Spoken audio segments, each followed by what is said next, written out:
Salam Bapak Ibu Saudara sekalian yang dikasihi Tuhan. Selamat jumpa dalam siaran online pada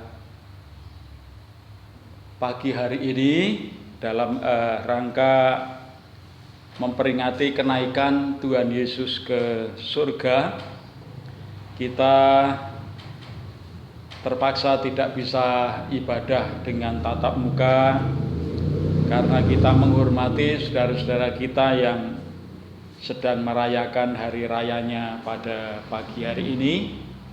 Namun demikian, ini tidak akan menjadi penghalang bagi kita untuk merenungkan dan merayakan hari besar, yaitu kenaikan Tuhan Yesus ke surga, seperti dituliskan di dalam firman Tuhan Lukas pasal yang ke-24.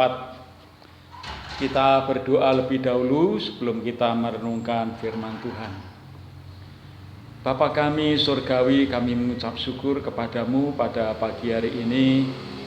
Engkau berikan kesempatan kepada kami, sekalipun ibadah yang dilakukan dengan antar keluarga di rumah masing-masing. Kami mengucap syukur untuk hari ini, di mana kami umat Tuhan boleh memperingati hari besar yang tidak kalah pentingnya dengan hari-hari besar lainnya. Sebagai anak-anak Tuhan, kami tetap mengharapkan kasih setia daripada Tuhan dalam rangka memperingati hari kenaikan Tuhan Yesus ke surga yang dirangkai dengan turunnya Roh Kudus bagi gereja Tuhan, yang memungkinkan pelayanan gereja sampai pada hari ini dapat dilanjutkan.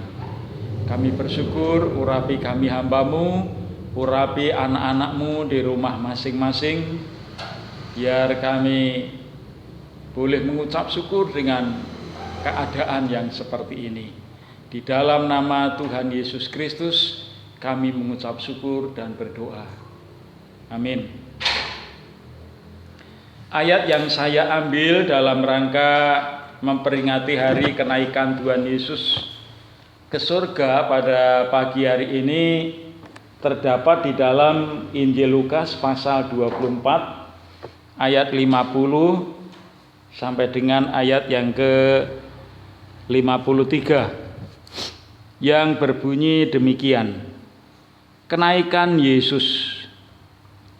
Lalu Yesus membawa mereka keluar kota sampai dekat Betania. Di situ ia mengangkat tangannya dan memberkati mereka. Dan ketika ia sedang memberkati mereka, ia berpisah dari mereka dan terangkat ke surga.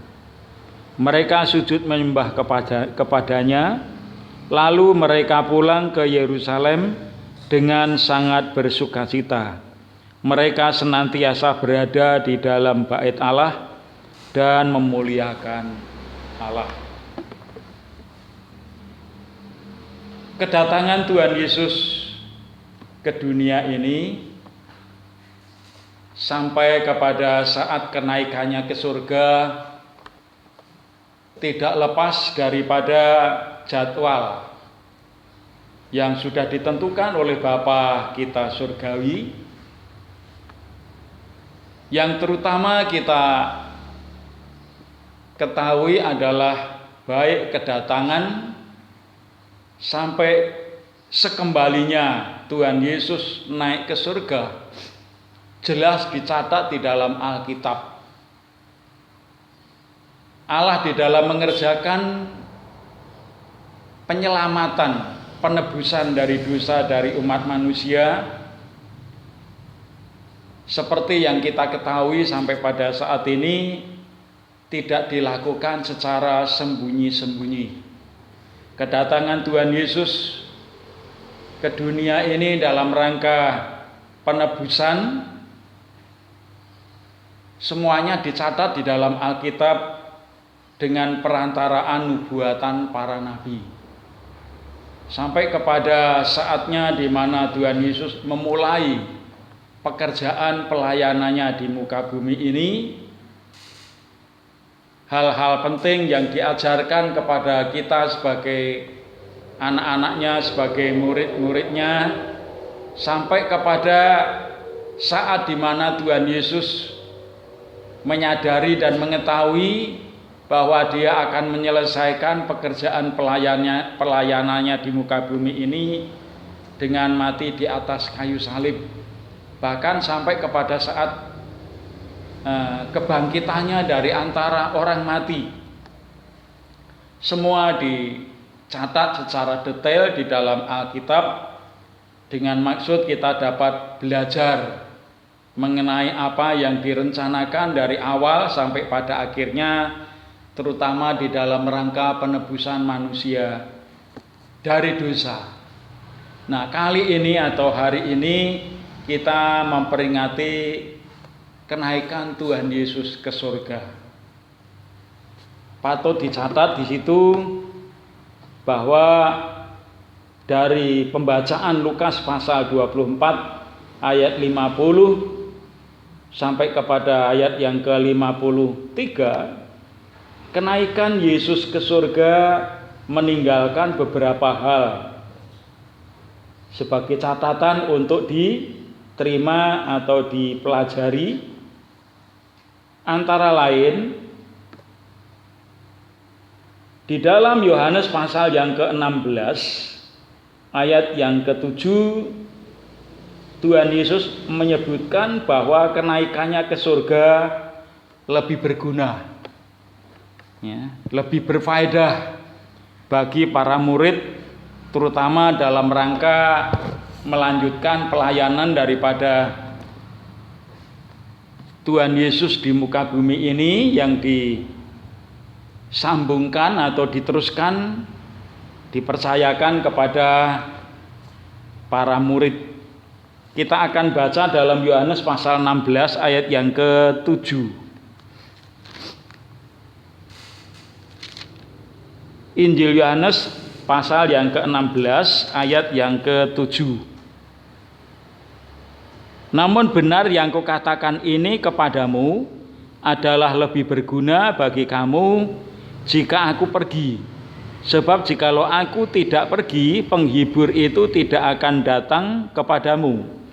Tetapi jikalau aku pergi, aku akan mengutus dia kepadamu. Penyataan daripada Tuhan Yesus, aku akan pergi.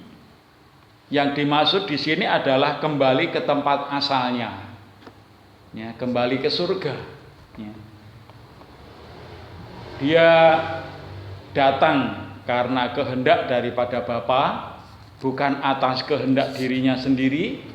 Sedemikian pula sekembalinya ke tempat semula, yaitu di sebelah kanan tahta Allah Bapa, itu dimaksudkan karena dia sudah menyelesaikan pelayanannya di muka bumi ini, dari lahir, kemudian menjadi dewasa, kemudian dipersiapkan di dalam pelayanan, terus kemudian mengakhiri hidupnya dengan peristiwa penyaliban. Penyaliban menebus dosa kita umat manusia, mati dan dikuburkan, bangkit pada hari yang ketiga. Terus selang sekian puluh hari, ya, kurang lebih 40 hari, Tuhan Yesus masih bersama-sama dengan para murid setelah kebangkitannya dari antara orang mati, meninggalkan pesan-pesan penting. Terutama apabila kelak di saat nanti dia naik ke surga. Yang paling penting disampaikan oleh Tuhan Yesus adalah berguna, lebih berfaedah jikalau aku pergi kepada Bapa. Supaya apa? penghibur, yaitu penolong, Roh Kudus diutus datang ke dunia ini melanjutkan pelayanan daripada Tuhan Yesus. Yang membedakan ketika Tuhan Yesus belum naik ke surga, kemudian setelah dia naik ke surga dan pelayanan dilanjutkan dengan pelayanan roh, yaitu pelayanan Roh Kudus, itu adalah ketika Tuhan Yesus ada di muka bumi ini, pelayanannya terbatas. Baik terbatas oleh waktu, terbatas oleh situasi, ya. Tetapi setelah Tuhan Yesus naik ke surga, maka pelayanannya itu menjadi meluas oleh Roh Kudus.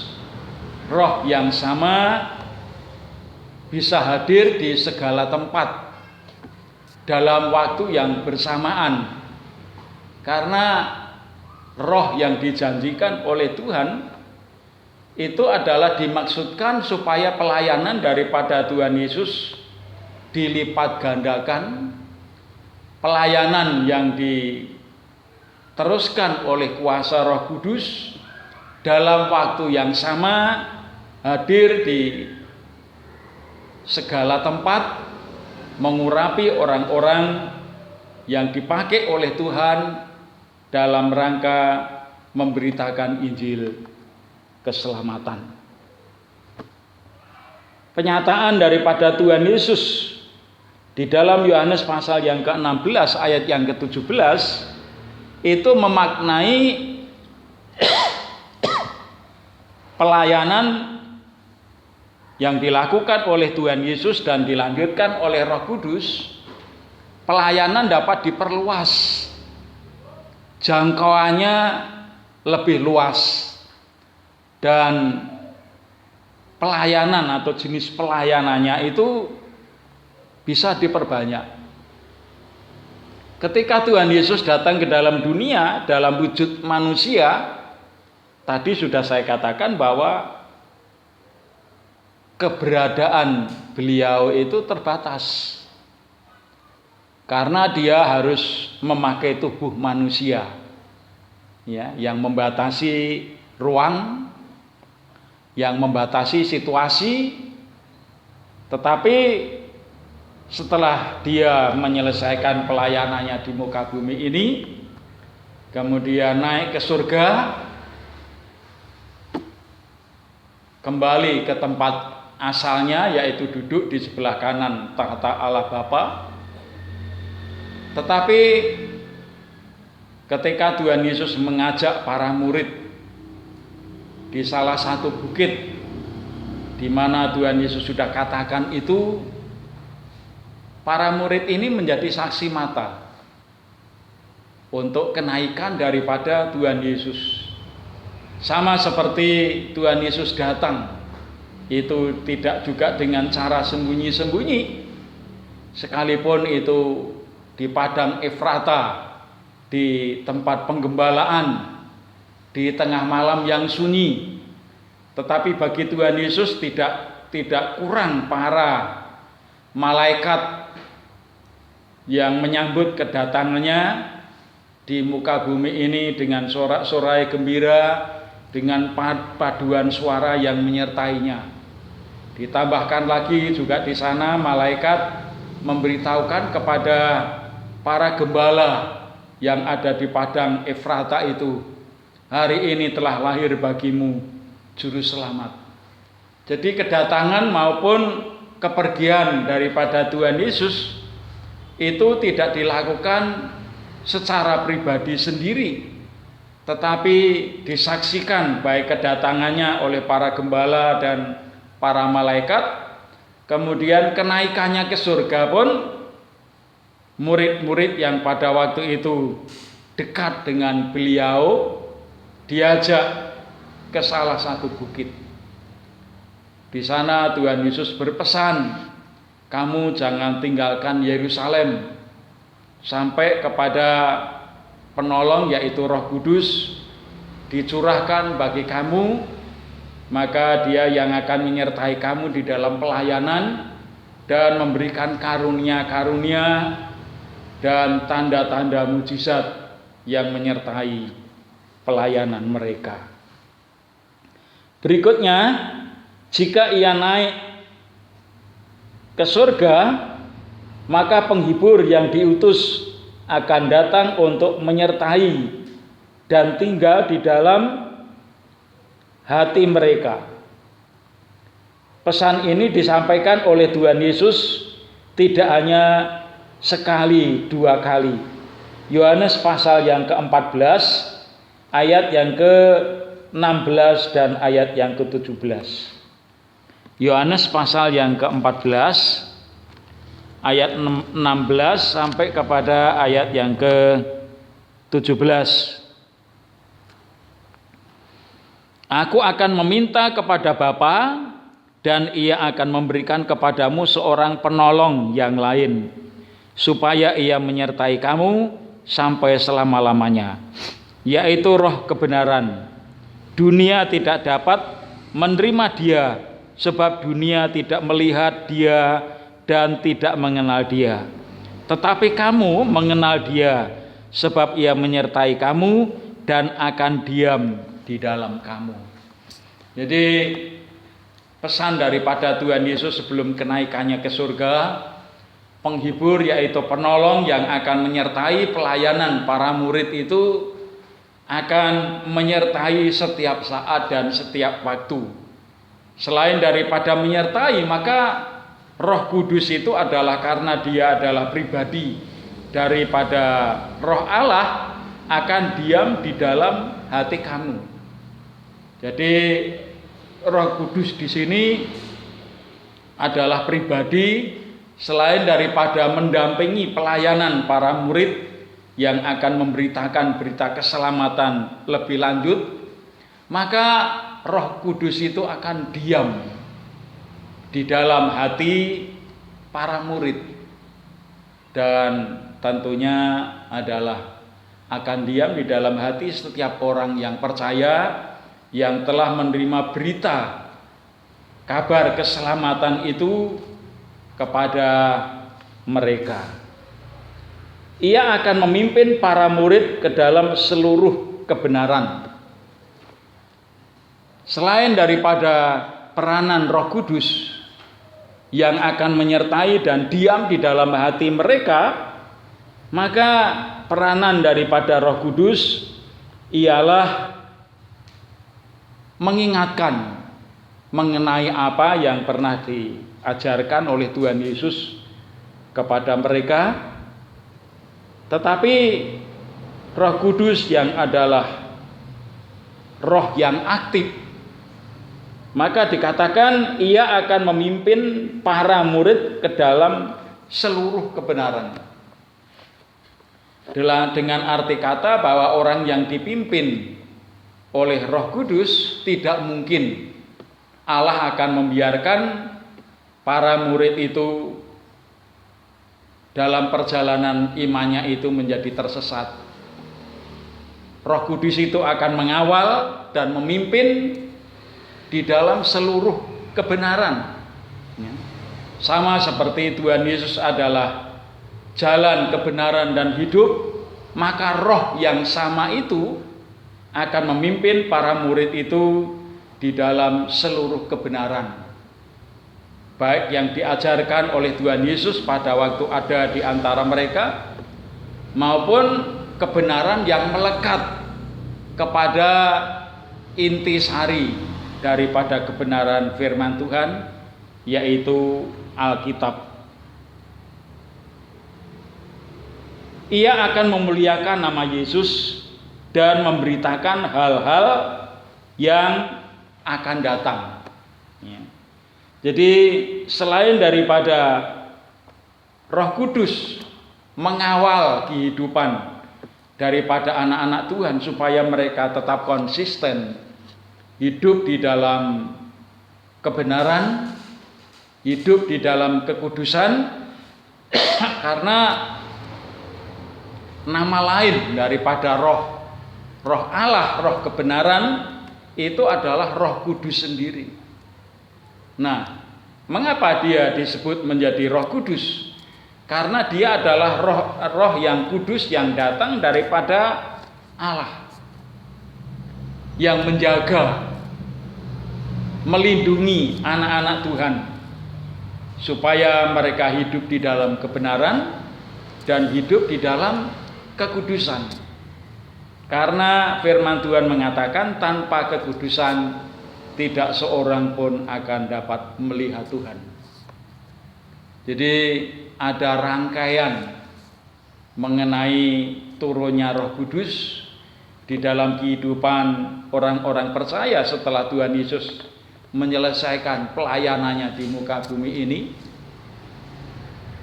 Hal yang sangat menakjubkan bagi kita semua, sekalipun Tuhan Yesus dalam posisinya karena sudah menyelesaikan pelayanannya di muka bumi ini, terus kemudian naik ke surga, maka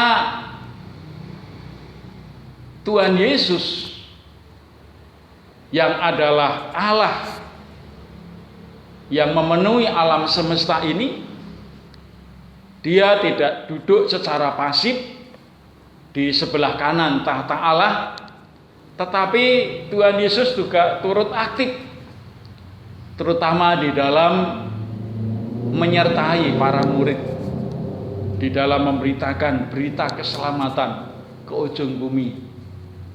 Zaman yang sekarang ini adalah zaman bagian daripada Roh Kudus, tetapi Tuhan Yesus tidak kurang perannya di dalam ikut serta, ya, tetap supaya berita Injil ini disampaikan kemana-mana, disertai dengan tanda-tanda ajaib, tanda-tanda heran, mujizat, menyertai pelayanan daripada para murid, dan berita daripada firman kebenaran itu tidak terlepas daripada intisari berita keselamatan yang dimeteraikan dengan nama Yesus.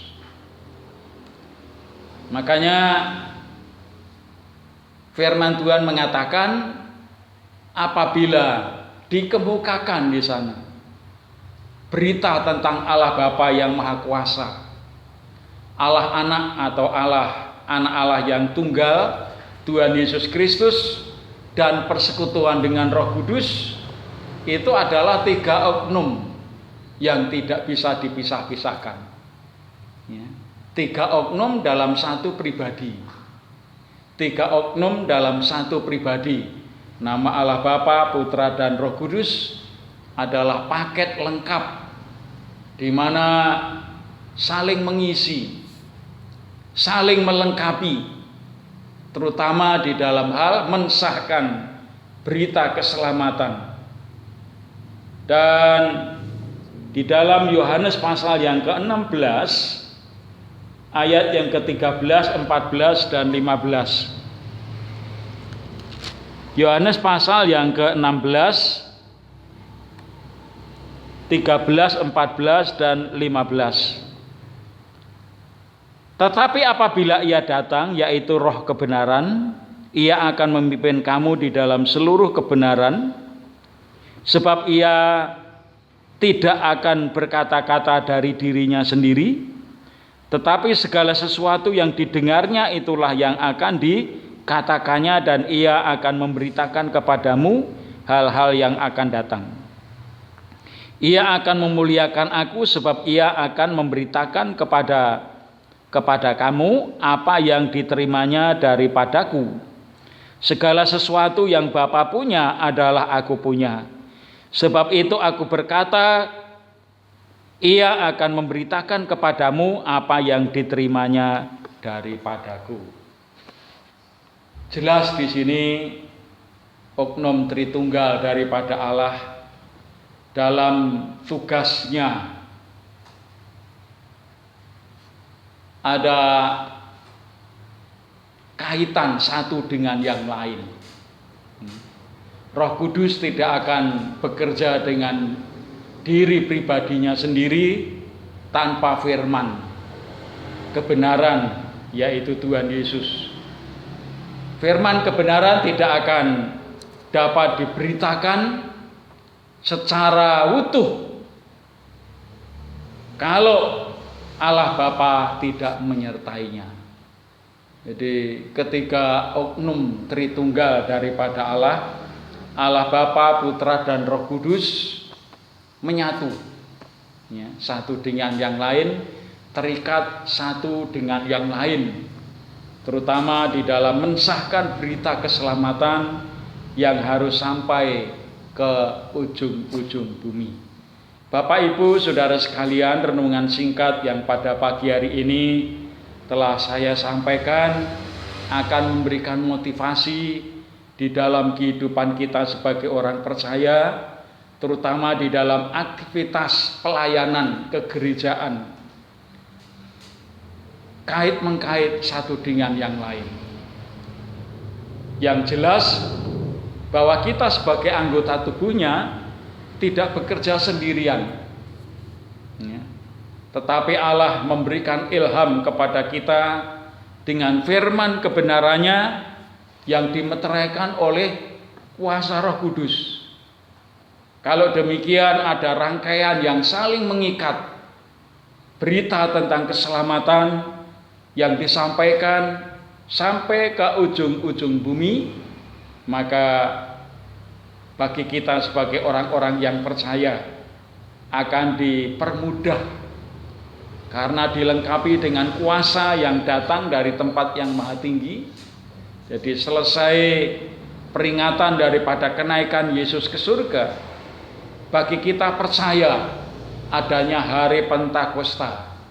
Sekalipun itu tidak dicatat di dalam kalender, tapi bagi kita orang-orang yang percaya diberikan motivasi bahwa setelah kenaikan daripada Tuhan Yesus ke surga, anak Tuhan diminta tetap untuk tekun berdoa, untuk tekun beribadah, untuk tekun menghayati kebenaran firman Tuhan, sehingga pelayanan ini dapat dimungkinkan diteruskan sampai kepada kesudahan alam.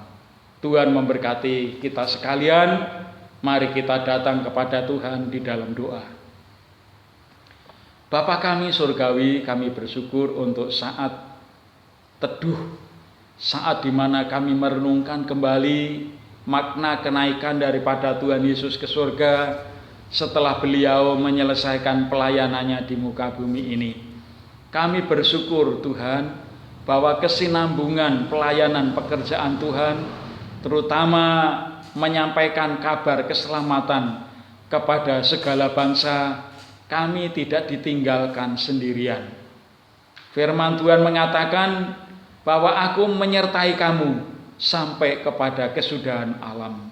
Oleh sebab itu kuatkan dan teguhkan para hamba-hambamu yang melayani jemaat, yang melayani penginjilan, yang melayani bidang pendidikan agama. Biarlah kiranya Tuhan terus bekerja menyertakan kepada kami, disertai dengan tanda-tanda ajaib, tanda-tanda mujizat. Kami mengucap syukur, kami berdoa untuk setiap anak-anak-Mu, keluarga demi keluarga, pribadi demi pribadi.